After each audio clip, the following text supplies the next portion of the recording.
Hi everyone, it's Margaret here with Creative Stamping with Margaret, back for the final of our Christmas in July projects.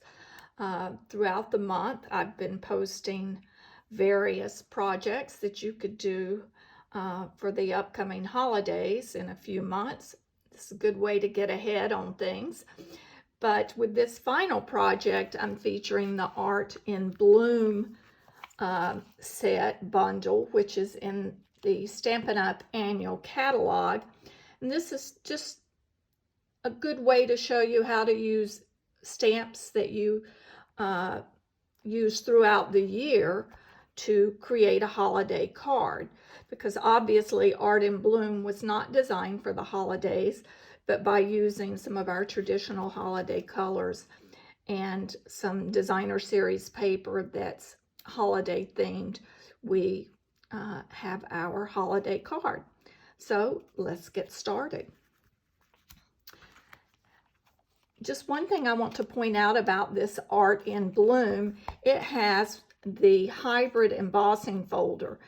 And this is great because not only does it emboss, but it also has dies in it that will cut the flowers, as well as you place it in the embossing folder and place your images in there, and it will die cut because this die fits right around those, just sort of locks in place, and it's wonderful. And I'll show you how I set that up when I get to that step in the card making. But I did just want to briefly touch on that as we get started. Let me set these to the side. Some of the materials we'll be using in the card today, I have changed up the base color. On the main sample, I've used Pear Pizzazz. I decided for this card, I'm going to use Mossy Meadow. We're using the Heartwarming Hugs Designer Series paper. This was a Designer Series paper from last Christmas, from the Holiday Catalog, mini catalog, that it was so popular that it's a returning favorite. So you'll be able to order this starting August 3rd, which is this upcoming Tuesday. And then I've got another piece of Mossy Meadow, which is the base for the Designer Series paper. And let me just stop here and tell you, don't worry about dimensions, what size you need to cut papers, etc. All of that just can go back to my blog.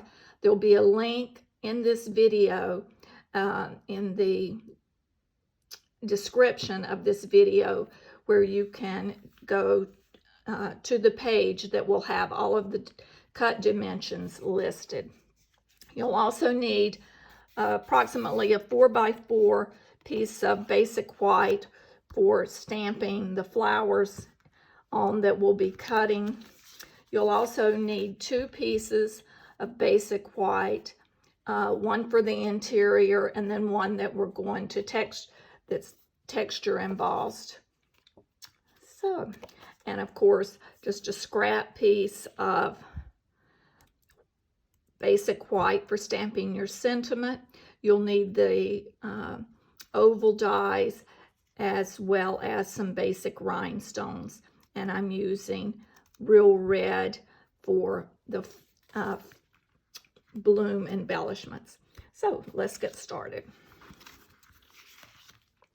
First thing, let's just go ahead and get the card front put together. So we're gonna fold our cardstock, Mossy Meadow, and then we will add on top of that a piece of the basic white that I have texture embossed using just the embossing folder. I removed the dies and used this just as your standard 3D embossing folder. And it's gorgeous just like that. You could tie a ribbon around it, put a little sentiment, and you have a beautiful card as is. But of course, I could not just stop at that. I had to go a little bit further and add more embellishment.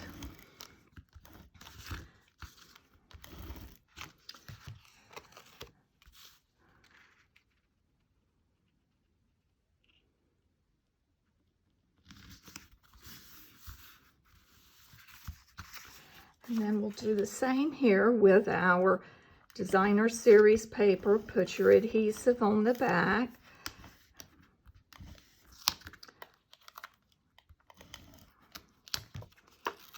Layer it on top of the smaller piece of the Mossy Meadow. Oh, I got that a little crooked. Let me see if I can just straighten that before it sets. If I work quickly, this is why I typically have started using the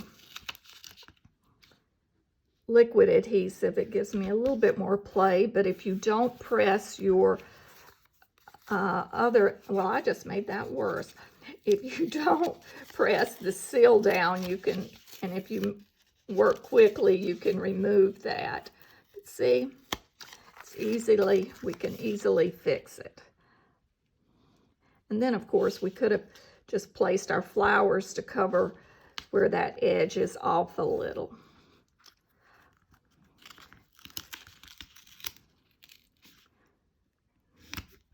There, now we have it even.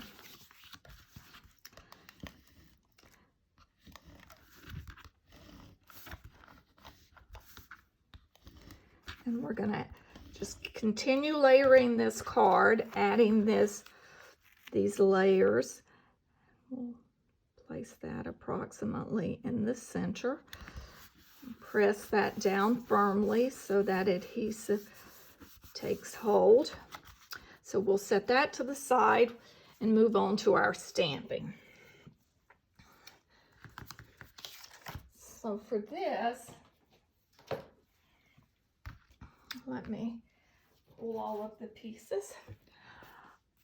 I found using a mat underneath this large image helps ensure that I get all of the image stamped properly.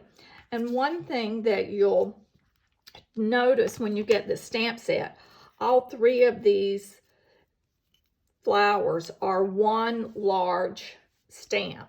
So it certainly makes things a lot easier. And when I'm working with a large stamp and I'm not using the Stamparatus, I find that taking and putting the stamp down and then applying ink as I'm doing here, it ensures better coverage. That's just my tip for the day.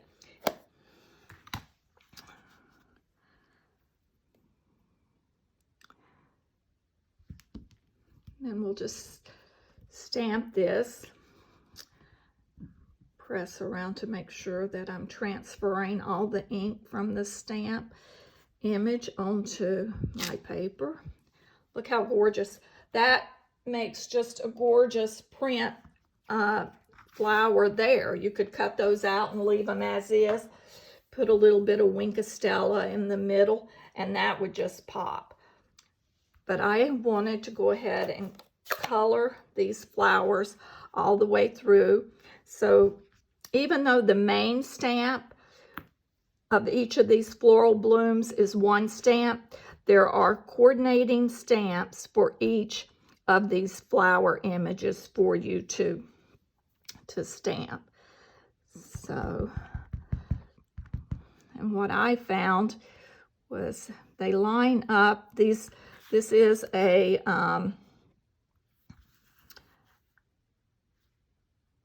I forgot what that was called. Oh, anyway, I forgot totally what the terminology is, but this will not fill completely the flowers. As you notice here, there are places where it's not completely filled. So don't think that you have to, that you're filling the entire flower image, because it doesn't.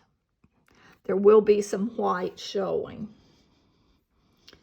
It's funny how sometimes your brain just goes sort of brain dead, and that's what happened to mine.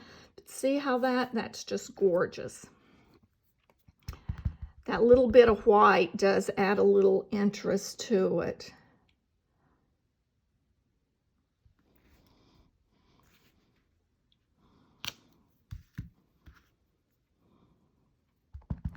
But you see how easily these are to stamp.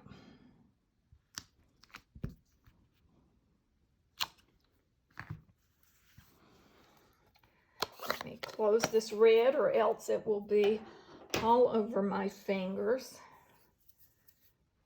And I'll move these as well.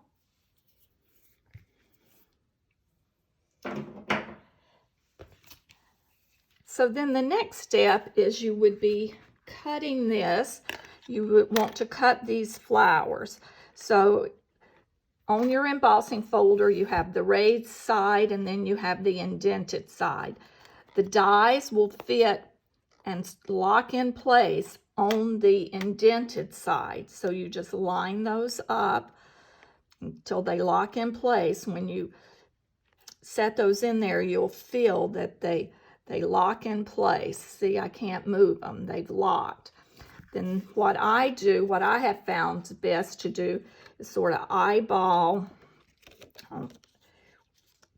where the flowers are, how they go, and then flip that onto there. And you can play with this several times, and then you just move your paper around inside.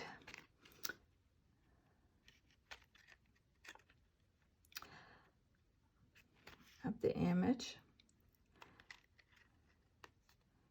And there I can see, wait, I've moved the die, I think. I did. Let me flip that back. Of course, the numerous times I did this, it worked perfectly. Get me on camera, and it's gonna be a little there. And then I just turn my paper and lock it in. There we go. And see, you can, as you look through there, you will see all of that is lining up. So the outline of the flower is all inside of that die and in those dies.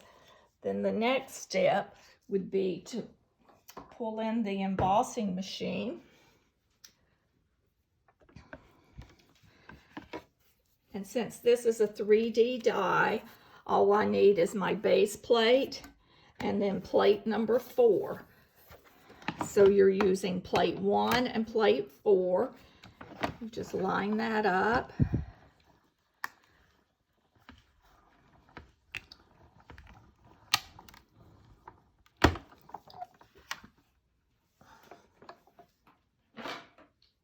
Move this back out of the way.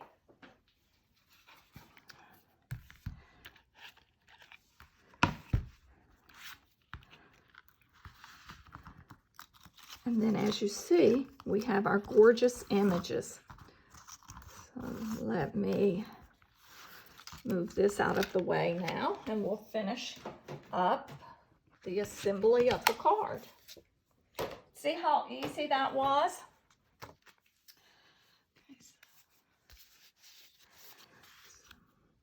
So we have our 3 flowers. Then I previously cut 5 of the leaves, and that is in that same die set, the Art in Bloom. So now we'll just start placing these on cards.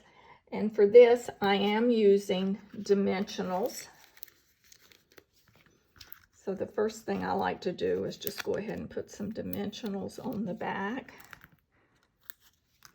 And I have pulled so much of that glue up that one of my edges has lifted. So let me put a glue dot. There we go.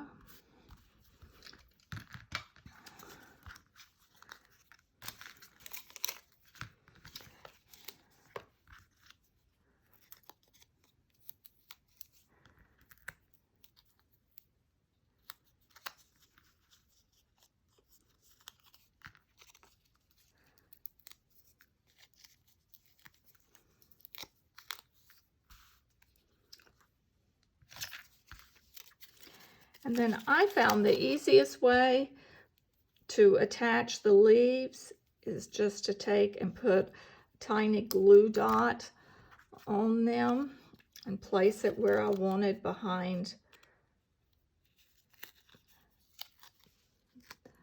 the floral bloom. And we'll place this one up in the corner there. Then we'll place the next larger one, but I'll add a couple leaves to the back of it.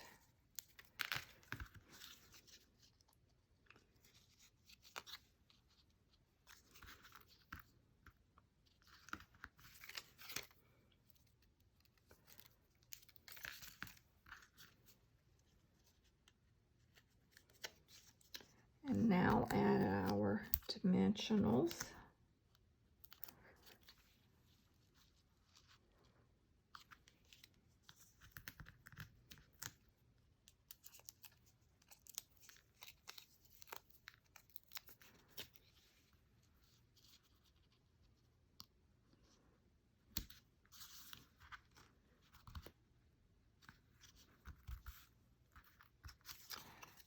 Then for our last one, we'll add it as well.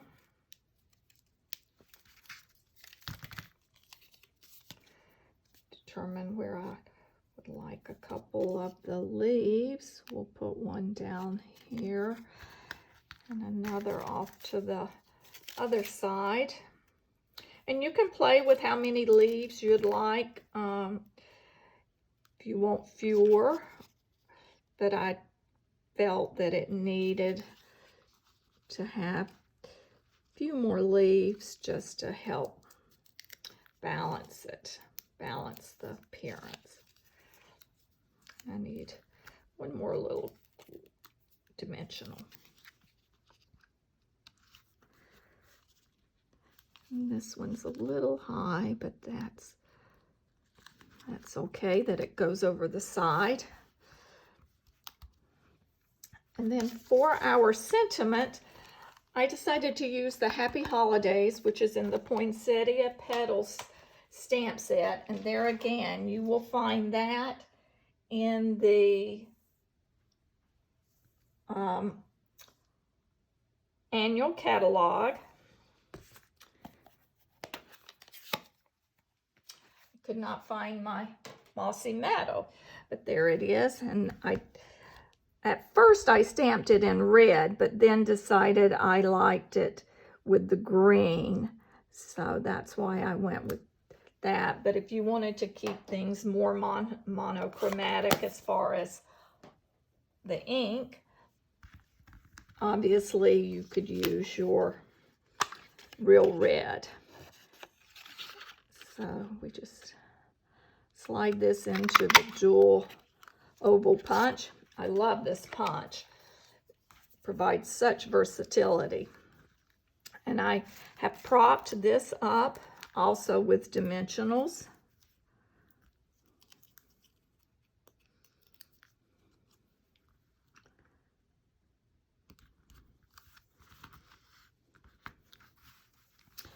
Then to finish the card, I have taken the Real Red basic gemstones, basic rhinestones, and I'm just randomly placing them around the card. That one came off on my finger.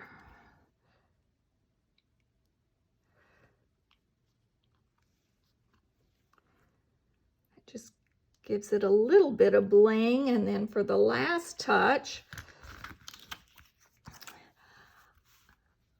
I'm taking the clear Wink of Stella and just right in the center of each of the flowers, adding a small touch.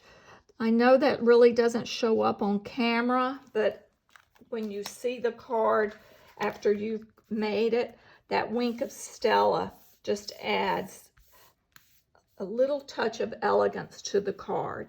Then, of course, you can finish the inside of your card as you would like. What I have done is I stamped a sentiment, which this is in the Christmas to Remember stamp. set that'll be available next week on Tuesday. And then I just stamped another one of the flowers off on the corner and then colored that in. So that's completed the card. On the envelope, I'm sure I'll do the same, stamp one of the flowers just to carry it through. I hope you've enjoyed this project today, and I hope you've enjoyed Christmas in July. Next week, I will be posting just some normal cards that aren't themed for the holidays, but of course, as we get closer to the holiday season, I'll be posting more projects and cards, probably 1 or 2 a month, just so you have something to get started on and get ahead on your holiday card and project making, tags and so forth. But hope you've enjoyed this. I'd appreciate your comments.